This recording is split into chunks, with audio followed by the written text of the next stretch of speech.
Hello मेरे प्यारे बच्चों, तो कैसे हैं आप सभी। उम्मीद करता हूँ आप सभी ठीक होंगे। चलिए आज हम करने वाले हैं केमिकल बैलेंसिंग। केमिकल बैलेंसिंग कैसे करेंगे ये चीज़ तो हमने सीख लिया पिछली वीडियो में, बट थोड़ी सी प्रैक्टिस और हो जाए तो और अच्छा रहेगा। तो प्रैक्टिस करेंगे और साथ में प्रीवियस क्लास में हमने जो भी पढ़ा था थोड़ा सा रिविज़न करेंगे। तो चलिए स्टार्ट करते हैं इस क्लास। केमिकल रिएक्शन और इक्वेशन। केमिकल रिएक्शन इक्वेशन में मैंने कल आपको क्या बताया था, कल यानी कि पिछले वीडियो में, पिछले पार्ट में, ये पार्ट 2 वीडियो है। अब केमिकल रिएक्शन में मैंने आपको पढ़ाया था सबसे पहले कि केमिकल रिएक्शन क्या होता है। तो मैंने आपको बताया कि दो या दो से ज़्यादा सब्सटेंस को एक दूसरे के साथ कंबाइन करते हैं तो हमें एक तीसरा प्रोडक्ट फॉर्म होके मिलता है। जैसे एग्जांपल दिया था हमने, हाइड्रोजन को रिएक्ट करवाया ऑक्सीजन के साथ तो हमें क्या मिलता है, वाटर, लिक्विड। अब इसके बाद हमने ये भी पढ़ा था कि जब भी कोई केमिकल रिएक्शन होता है तो वहाँ हमें कई चीज़ें देखने को मिलती हैं। जैसे कि सबसे पहली चीज़ तो ये टेम्परेचर चेंज होता हुआ दिखता है। दूसरी चीज़ हमें ये भी देखने को मिलता है कि स्टेट बदल जाता है सब्सटेंस का किसी भी केमिकल रिएक्शन में। तीसरा, कलर भी चेंज होते हुए देखने को मिलता है। और चौथा, गैस का निकलना। अधिकतर तो हमें इवोल्यूशन ऑफ गैस का ही पता लग पाता है, ये इजली पता चल जाता है।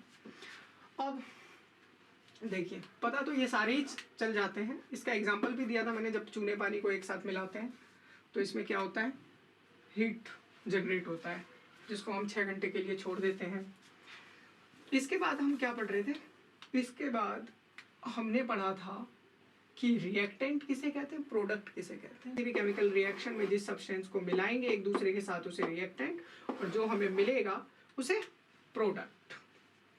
अब इसके बाद हमने पढ़ा बैलेंसिंग ऑफ केमिकल इक्वेशन। तो हम बैलेंस करना सीखेंगे, उससे पहले हम केमिकल इक्वेशन को समझ लेते हैं क्या होता है। तो केमिकल इक्वेशन को समझने के लिए एक साधारण भाषा में बताता हूँ आपको मैं।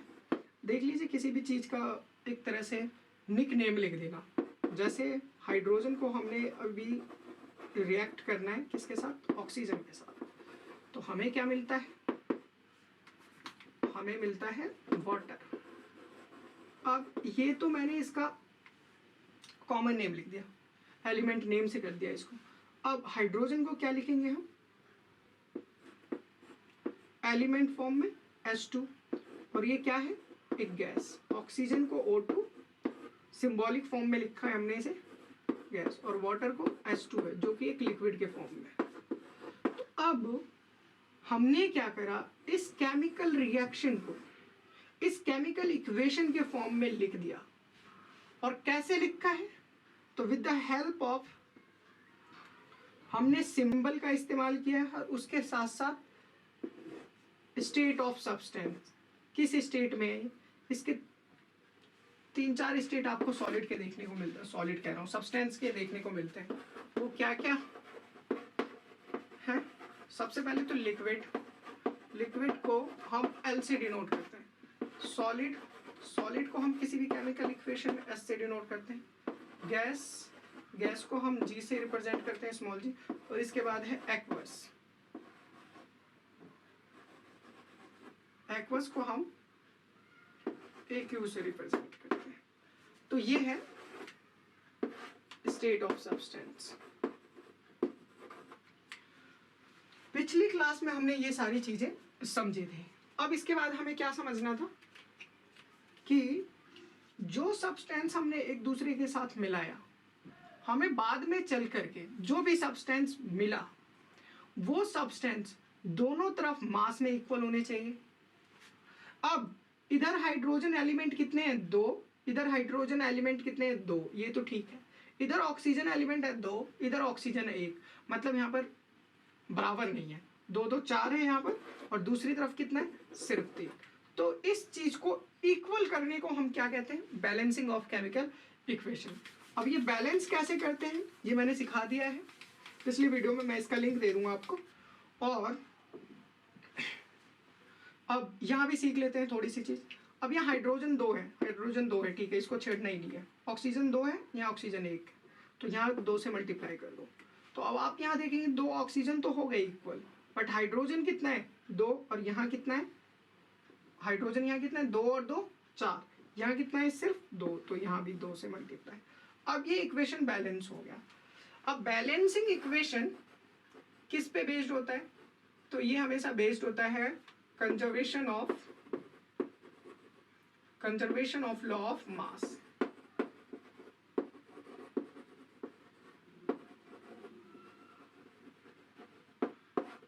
Conservation of law of mass पे बेस्ड होता है, यानी कि ये मास can not be created nor be destroyed.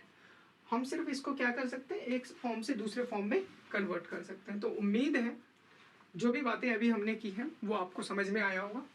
अब आगे हमें क्या करना है, कुछ क्वेश्चन सॉल्व करने वाले हैं, कुछ इक्वेशंस को बैलेंस करने वाले हैं। पहले टेबल से सिखाऊंगा, फिर हिट एंड ट्रायल मेथड से करेंगे इसको। So please note it down, फिर करते हैं। बच्चों जल्दबाजी मत करना कभी भी। अगर आप जल्दबाजी करोगे ना किसी भी चीज़ में, जल्दबाजी करने का ये मतलब हो गया कि आप सीधे स्मार्ट वर्क करने की कोशिश कर रहे हैं, और स्मार्ट वर्क करना तभी आपको पॉसिबल होगा जब आप पहले एक बार हार्ड वर्क कर लें। तो पहले हार्ड वर्क के पीछे भागिए, देन आप स्मार्ट वर्क कीजिए। चलिए बच्चों, तो करते हैं बैलेंसिंग ऑफ केमिकल इक्वेशन। एक क्वेश्चन मैं बताने वाला हूँ। वैसे जैसा कि मैंने पिछले वीडियो में आपको बता रखा है कि बैलेंसिंग ऑफ केमिकल इक्वेशन पहले आपको लॉन्ग मेथड से सीखना होता है, टेबल बना के। उसके बाद जब टेबल बना के आप सीख लेते हैं तो इसके बाद कैसे सीखना होता है, हिट एंड ट्रायल मेथड। यानी कि ये पहले आप हार्ड वर्क करें, जब हार्ड वर्क आ जाए तो आप स्मार्ट वर्क करें। एक बार उस स्टेप्स को दोबारा करेंगे जो हमने कल पिछले वीडियो में सीखा था। चलिए स्टार्ट करते हैं। तो हमें सबसे पहले क्या करना है, इसे बैलेंस करना है। तो यहाँ पर हीट को इग्नोर करके चलेंगे। अब ये जो जी लिखा हुआ है यहाँ पर, ये सब्सटेंस के स्टेट लिखे हुए हैं, इसको भी इग्नोर करेंगे। हम डायरेक्ट एक टेबल बनाते हैं और जो भी एलिमेंट है हम पहले उसे लिखेंगे।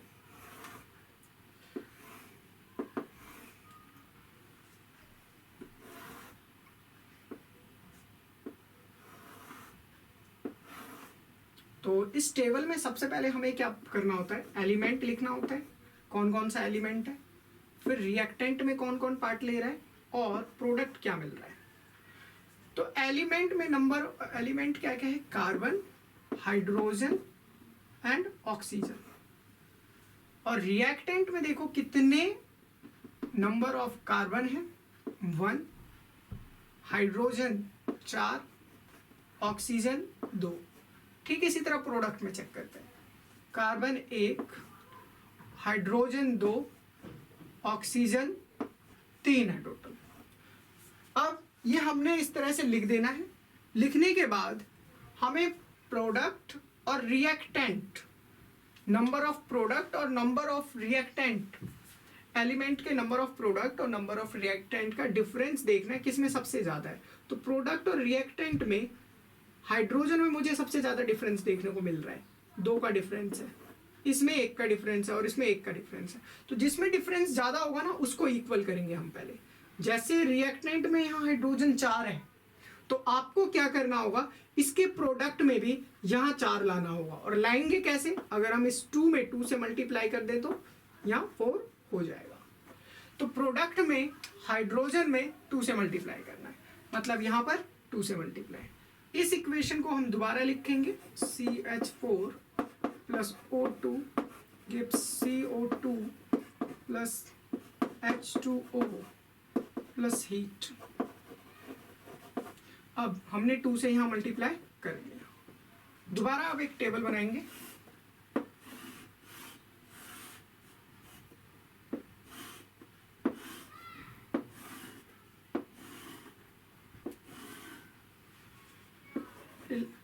Element, reactant, product, CHO।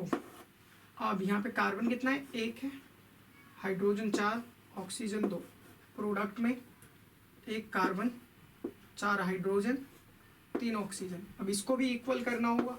इसको इक्वल करने के लिए किससे मल्टीप्लाई करना होगा, तो अगर मुझे इक्वल करना है इन दोनों को, मतलब यहाँ 3 है, यहाँ 2 है, तो इस केस में यहाँ हम कर लेते हैं 3 से मल्टीप्लाई, और यहाँ 2 से। ये तो मैथ्स वाला रूल हो जाएगा, तो मैं उसके अकॉर्डिंग नहीं करना, एक बार आपको यहाँ देख लेना है। ओ यहाँ तो नंबर ऑफ, अच्छा प्रोडक्ट में यहाँ प्रोडक्ट में कार्बन 1 है, हाइड्रोजन 2 और 2 4 है, और ऑक्सीजन की बात करें तो 2 और 2 4। अब इनमें डिफरेंस आ रहा है 2 का, तो अभी किससे मल्टीप्लाई करना है हमें? रिएक्टेंट के ऑक्सीजन में। रिएक्टेंट के ऑक्सीजन में कितने? 2 से मल्टीप्लाई। मतलब अब हमने लिखना है CH4, इस इक्वेशन को दोबारा, oxygen O2 gives CO2 plus 2H2O plus heat. अब यहाँ ऑक्सीजन में 2 से मल्टीप्लाई, ये हमारा इक्वेशन हो गया बैलेंस। अब चाहे तो टेबल बना के चेक कर सकते हैं। अब यहाँ भी 4, यहाँ भी 4। देखो कार्बन 1, लेफ्ट में 1 कार्बन और राइट में 1, लेफ्ट में 4 हाइड्रोजन, राइट में 4 हाइड्रोजन, लेफ्ट में 2 ऑक्सीजन, सॉरी 4 ऑक्सीजन और राइट में भी 4 ऑक्सीजन। तो हमने ये बैलेंस किया है स्टेप वाइज मेथड से। अब हम यूज करने वाले हैं hit and trial method. Hit and trial method से इन चारों क्वेश्चन, बचे हुए 4 क्वेश्चन को सॉल्व करेंगे।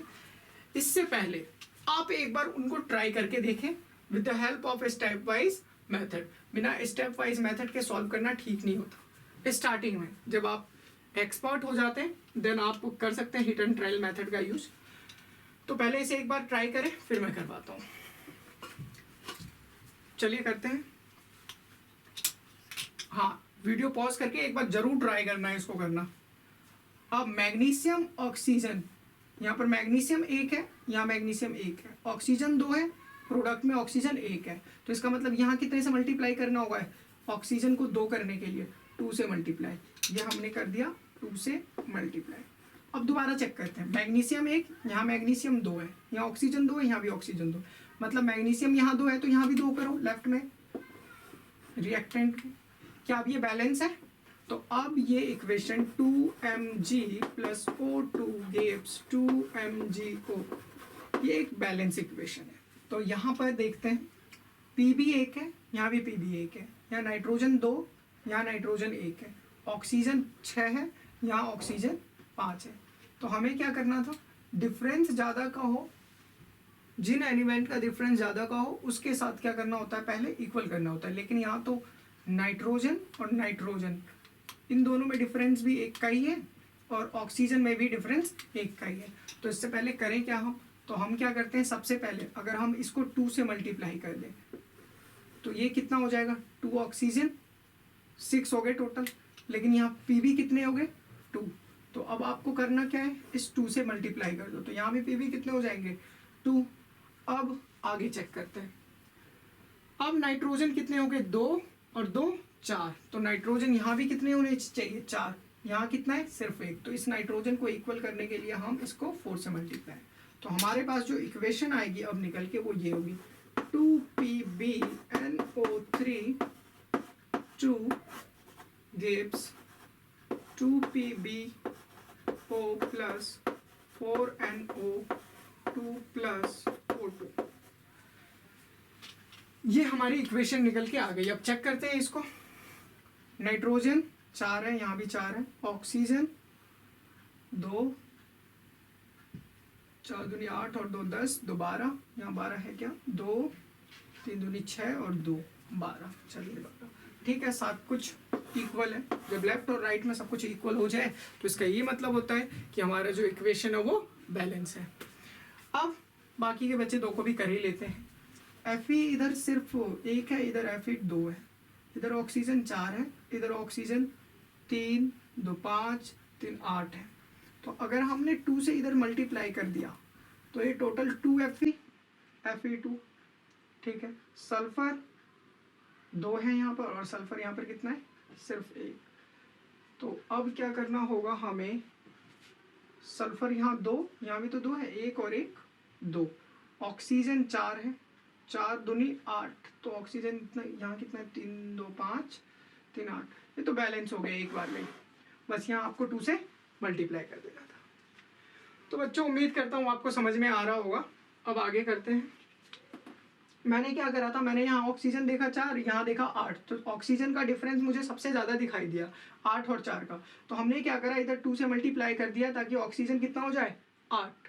आप भी ऐसे ही करेंगे। अब इसी तरह से यहाँ देखते हैं, यहाँ Ag 1 है, यहाँ भी Ag 1 है, यहाँ क्लोरीन 1 है, यहाँ क्लोरीन 2 है, तो यहाँ 2 से मल्टीप्लाई कर दो।